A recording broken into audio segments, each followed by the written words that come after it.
En esta presentación expondremos la temática relacionada con los modelos y enfoques de la enseñanza, centrados más bien en los modelos de la enseñanza.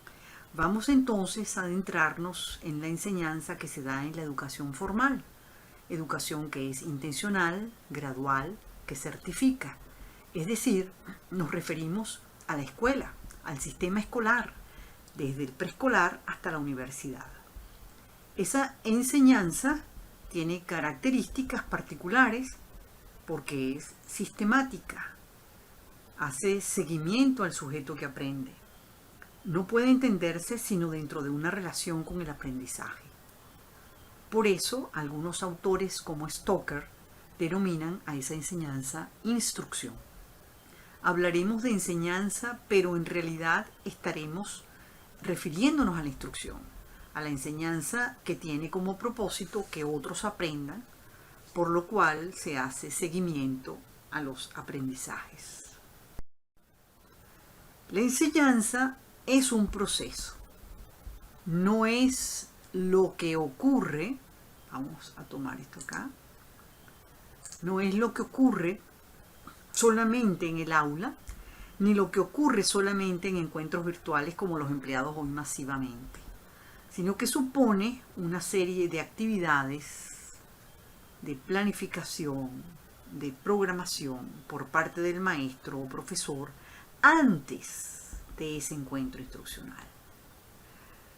Los instrumentos curriculares más próximos al docente, de los cuales se valen para orientar sus procesos instruccionales, son los programas, los planes de lapso, los cronogramas. Pero debemos recordar que estos programas son parte constitutivas de un plan de estudio y que los planes de estudio a su vez son parte de un diseño curricular, es decir, de lo que hemos llamado currículum intencional. Los maestros y profesores llegamos pertrechados con una planificación, una programación, una estrategia que debe ser accionada en el encuentro instruccional, real o virtual, en aula o no en aula, con el propósito de brindar espacios para que los alumnos lleven a cabo experiencias de aprendizaje.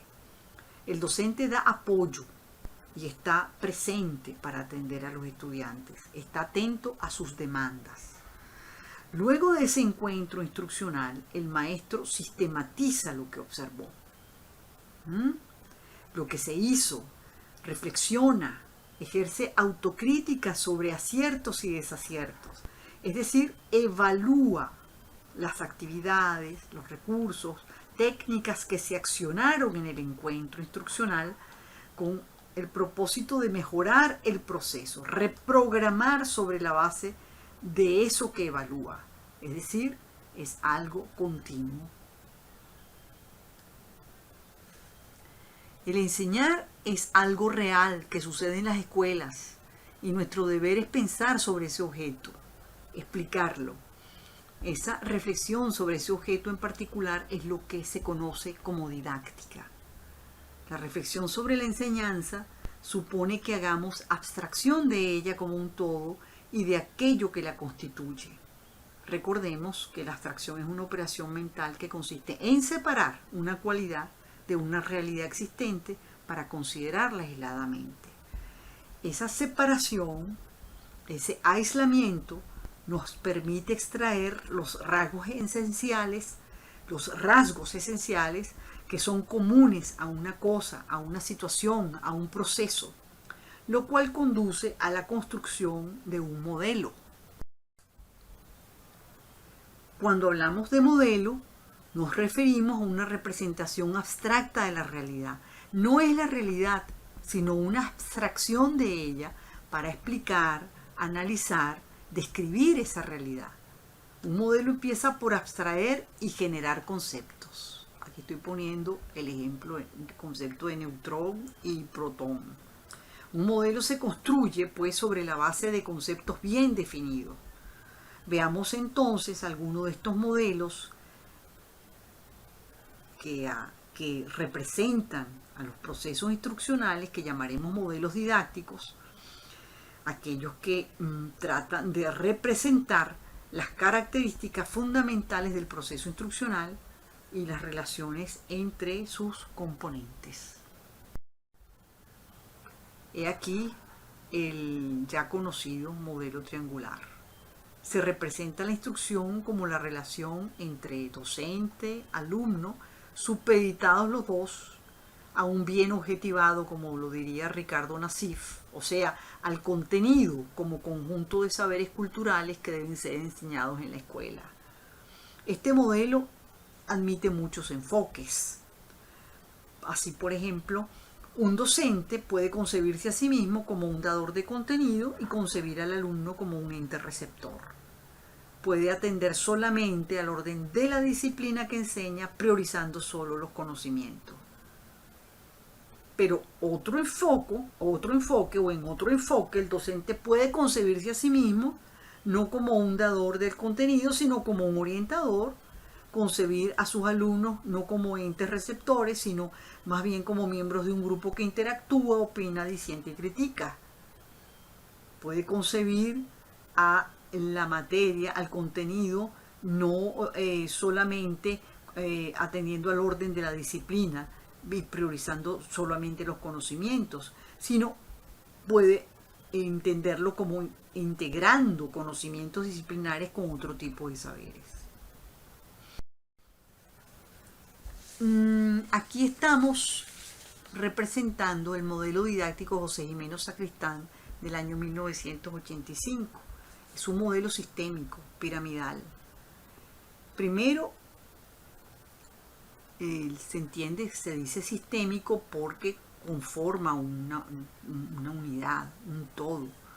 Estos elementos, es decir, objetivos, contenidos, medios, relaciones de comunicación, organización y evaluación, todos los elementos de ese modelo y las dimensiones de cada uno de esos elementos se relacionan entre sí.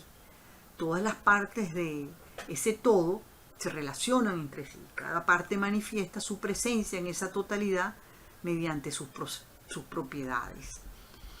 Igualmente, cuando hablamos del carácter sistémico del modelo, nos referimos a que todos los elementos coadyuvan en el alcance de ciertos objetivos. Para alcanzar cierto objetivo de aprendizaje, existirán contenidos, medios, relaciones de comunicación más favorables unas que otras.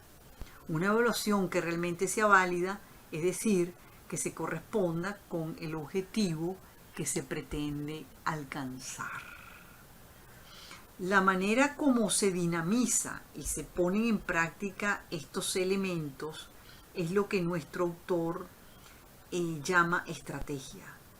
Las combinaciones para el logro de objetivos pueden ser múltiples y depende del enfoque, la perspectiva de la enseñanza que tenga cada maestro. Por ejemplo, puedo enseñar la anatomía de mamíferos valiéndome de recursos como láminas en las que aparezcan las partes del sistema respiratorio o del sistema circulatorio, o haciendo una disección de un gato o un ratón, por ejemplo. Puedo enseñar a inyectar mediante robots que tienen cuerpo humano y tejidos parecidos a los humanos o en los propios humanos. Ese modelo didáctico aquí lo encontramos desplegado. Todo en función de los objetivos, los contenidos, los medios, relaciones de comunicación, organización y evaluación. Como dijimos, cada uno de esos elementos contiene diversas y múltiples dimensiones.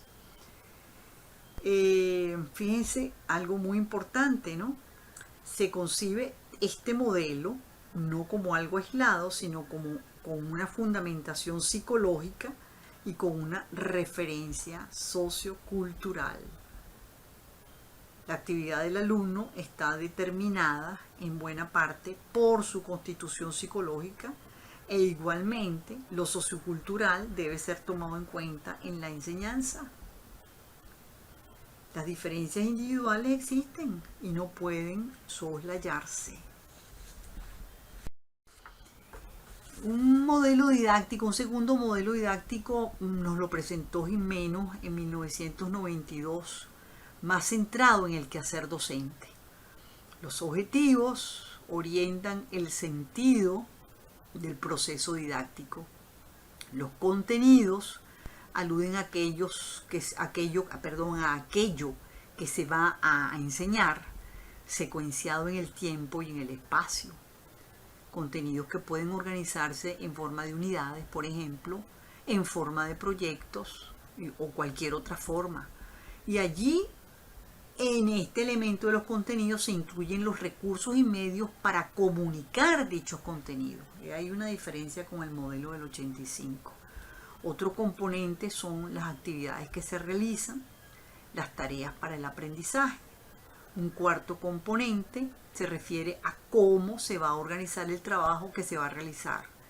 Todos esos elementos se relacionan entre sí y se evalúan. Este tipo de modelo ayuda al docente a considerar los elementos que debe tomar en cuenta a la hora de enseñar, a la hora de diseñar su estrategia. Son modelos muy prácticos, pues. Veamos otro modelo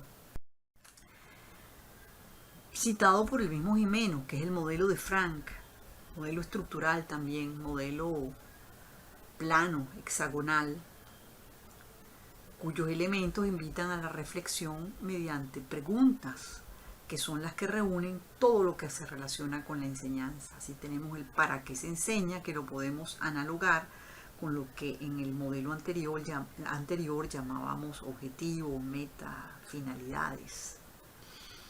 El elemento orientador de la enseñanza. El que se enseña, podemos analogarlo con los contenidos, la materia que se enseña, el cómo se enseña y el por qué medio se enseña con la estrategia que se activa, el en dónde se enseña podemos analogarlo con la referencia sociocultural de la que hablaba el modelo anterior, y el a quién se enseña con el sujeto que aprende. Entonces, ya nosotros no podemos seguir con un modelo simple para explicar algo tan complejo como la enseñanza. Por eso el modelo triangular es de poca ayuda para entender la complejidad de las situaciones instruccionales. Más vale ir internalizando un nuevo léxico en el que hablemos de objetivos, de finalidades, de metas, propósitos, o del para qué se enseña, o de contenidos, del qué se enseña, de cómo se va a organizar esa enseñanza en el tiempo y en el espacio, cómo se enseña, por qué medios, los materiales, recursos, libros de texto, a quién se enseña y en dónde se enseña, y cómo será la evaluación tanto de los aprendizajes como de la estrategia desarrollada en la instrucción.